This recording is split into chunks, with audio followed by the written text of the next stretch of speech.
जोंथि माथि आलारि गोथार गोसोजों आखायाव लानाय फारनैसो बिबारजों दिनैनि मेहेर गोनां गोजोन बुब्लियाव सिबियो खुलुमो जों गेदेमा नोंसोरखौ गोसोनि अननाय दैथायहरनानै गोसोनि अननाय बावनाय हरनानै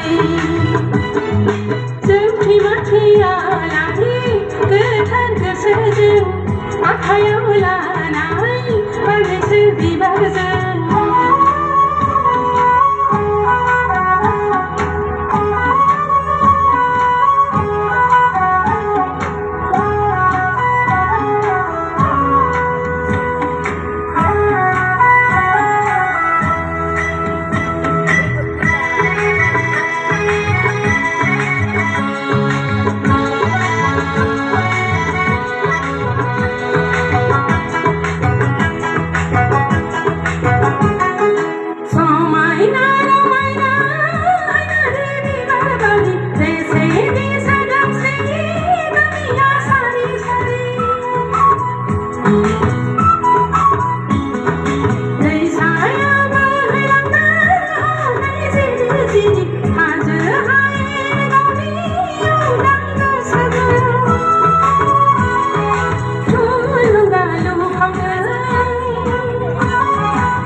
आखायाव लानाय फारनैसो बिबारजों